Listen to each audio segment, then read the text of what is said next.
Je me souviens encore du premier instant où j'ai vu Rosanna. Elle courait à travers un parking désert au Maroc, une minuscule silhouette noire et blanche soulevant des nuages de poussière dans l'air brûlant, comme si elle pouvait distancer la peur qui la poursuivait. À première vue, elle ressemblait à n'importe quel chiot errant et apeuré, tentant de survivre un jour de plus. Mais en regardant la vidéo de son sauvetage, j'ai remarqué quelque chose d'inoubliable dans son expression.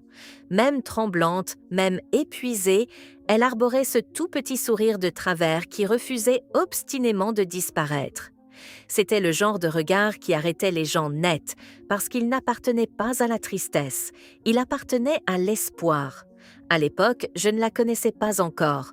Elle n'était qu'un petit chiot blessé, amené au refuge Belly Rescue, un abri niché près des montagnes de l'Atlas.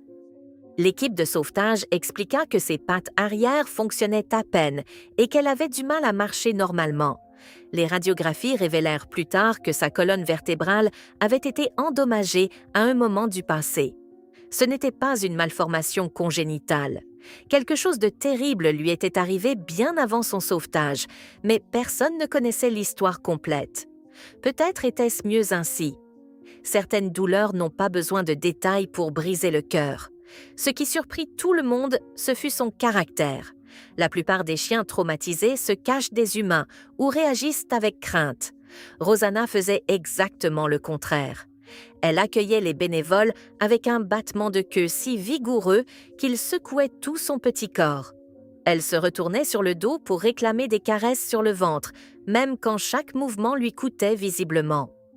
Elle pourchassait les ombres sur le sol du refuge et aboyait fièrement chaque fois qu'elle parvenait à voler un jouet.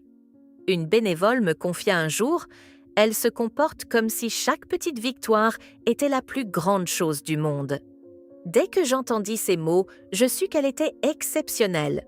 Pendant 4 mois, le refuge prit soin d'elle pendant que les papiers de voyage et les examens médicaux étaient finalisés.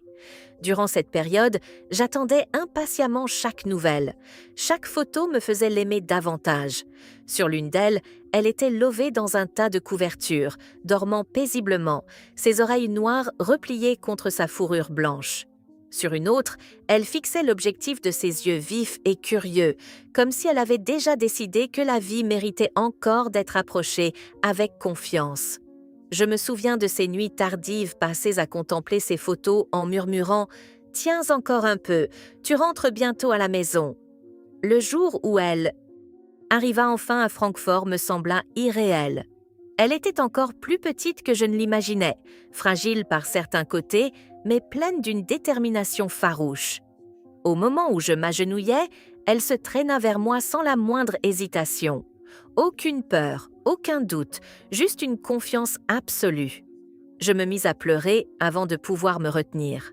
Après tout ce qu'elle avait traversé, elle croyait encore que les humains pouvaient être bienveillants.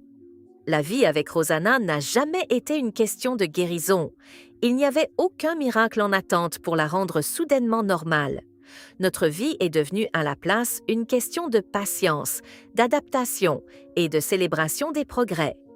Elle a appris ses propres façons de se déplacer dans la maison, de petits sauts cocasses, des élans déterminés, des glissades de côté qui semblaient adorables précisément parce qu'elles lui appartenaient. Observer son adaptation ressemblait à voir le courage prendre forme sous mes yeux, en temps réel. Notre maison est peu à peu devenue son royaume. Les couvertures se transformèrent en montagnes qu'elle escaladait avec fierté. Les jouets envahirent chaque recoin, car elle traitait chacun d'eux comme un trésor. Les chats de la maison furent d'abord déconcertés par son arrivée. Rosanna était convaincue que chaque être vivant devait immédiatement devenir son meilleur ami. Avec le temps, leur relation prit une tournure étrangement douce.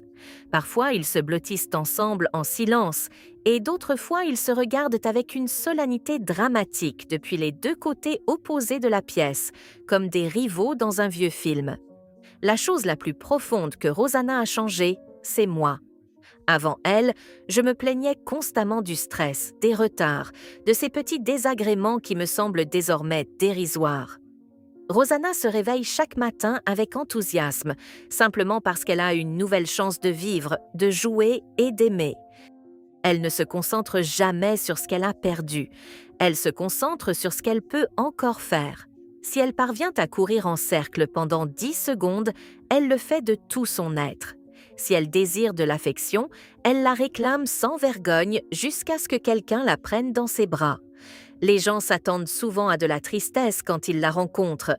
Ils remarquent son handicap en premier et présument que sa vie doit être tragique. Mais après quelques minutes en compagnie de Rosanna, cette impression disparaît complètement. Elle a cette façon particulière de faire oublier ses limitations, parce que sa personnalité emplit chaque pièce. Elle est joueuse, têtue, affectueuse et courageuse à sa manière tranquille. Chaque soir, quand la maison finit par se faire silencieuse, j'entends sa douce respiration de l'autre côté de la pièce et je ressens une gratitude profonde que nos vies se soient d'une façon ou d'une autre trouvées l'une l'autre. Elle ne courra peut-être jamais comme les autres chiens, mais elle traverse ce monde avec plus de courage que la plupart des gens que je connais.